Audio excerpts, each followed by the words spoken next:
আচ্ছা, আপনারা জানেন আমি এই পর্যন্ত যেসব অগ্নিকাণ্ডে আমি যেখানেই দুর্ঘটনা হয় বা মানুষের অসুবিধায় পড়ে আমি চেষ্টা করি যাতে সবকিছুকেই মানে অ্যাড্রেস করার জন্য বা সেখানে হাজির হওয়ার জন্য।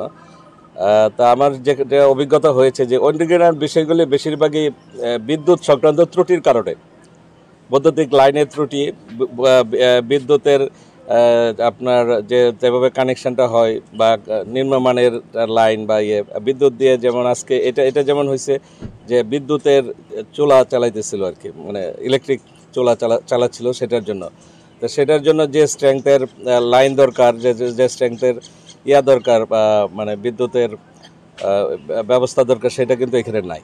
এটা হলো একটা বড় কথা। এবং আমার মনে হয় যে এই বিদ্যুতের কাজগুলি যারা করে তারাও কি দুর্বল কাজ করে কিনা সেটাও দেখার বিষয় আছে। কাজেই আপনার অল্প কিছু টাকা বাঁচানোর জন্য মানে এত বড় ঝুঁকি হয়ে যায়, জীবনের ঝুঁকি। এখানে কেউ মানুষ মারা যায় না, কিন্তু মানুষ তো মারা যেতে পারতো, ভয়ানক। বা অর্ধেক শরীর পড়ে গেলে তো অনেক কষ্ট, বা কেউ পড়ে গেলে আগুনে ক্ষত বিক্ষত হলে সেটা কত কষ্ট আমরা জানি, যে আমরা হসপিটালে কাজ করেছি। ওয়ালটন আবারও মিলিনিয়ার অফারে ওয়ালটন ফ্রিজ কিনে আপনিও হয়ে যেতে পারেন মিলিয়নিয়ার। মিলিনিয়ার ছড়াছড়ি দেশ জুড়ে, এটা শুধু ওয়ালটনই পারে।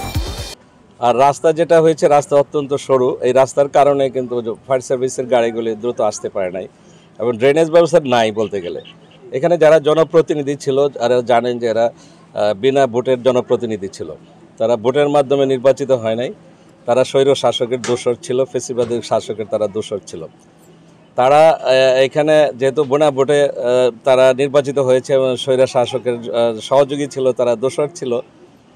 তারা কিন্তু স্বাভাবিকভাবে যে জুলাই আগস্টের পরিবর্তনের পর তারা কিন্তু পলাতক রয়েছে, আমার যেটা ধারণা। হয়তো ঘরে বসে সিগনেচার করতে পারে, তারা পলাতক রয়েছে, তাদেরকে পাওয়া যাচ্ছে না। আর এখানে উপজেলা চেয়ারম্যান যে মহিলা ছিল, সে তো জানেনি, মোটামুটি সে তো ভয়ানক মানে লোটেরা আর কি, অন্যতম লোটেরা। মহিলা যেহেতু লোটেরা হইতে পারে কল্পনা করা যায় না। আর সে ভোটে হয় নাই, ভোটে হলে তো সে তৃতীয় চতুর্থ স্থানও পাইতো না, এরকম অবস্থা আর কি তার জনপ্রিয়তা। তো সেইগুলির কারণে জনপ্রতিনিধি নাই। এখন একটা সাময়িক যে অবস্থাটা যাচ্ছে, সেটা যারা প্রশাসন থেকে যারা এটা চালাচ্ছে, তারা তো গ্রামের অবস্থানটা জানে না। জনপ্রতিনিধিরা গ্রামের বাস্তবিক অবস্থাটা জানে। এখানে একজন খুবই জনগণের নির্বাচিত ভালো চেয়ারম্যান থাকলে এই সমস্যাগুলি তারা ডিল করতে পারতো। এটা এখানে যদি একটা সংসদ থাকতো, গণতান্ত্রিক সরকার থাকতো, সংসদ সদস্য থাকতো, উপজেলা চেয়ারম্যান থাকতো, তাহলে তারা এই বিষয়গুলি তারা দেখতে পারতো। কিন্তু তারা না থাকার কারণে আজকে এই পরিস্থিতি হয়েছে। এটা খুবই সাময়িক। আশা করি আমরা যে ফেব্রুয়ারিতে আমরা যেটা শুনছি যে জাতীয় নির্বাচন হবে, জাতীয় নির্বাচনের মাধ্যমে একটি গণতান্ত্রিক সরকার আসলে অবশ্যই এগুলির সমাধান দ্রুত হবে এবং খুবই চমৎকারভাবে হবে, এটা আমরা আশা করি, আশাবাদ। ধন্যবাদ।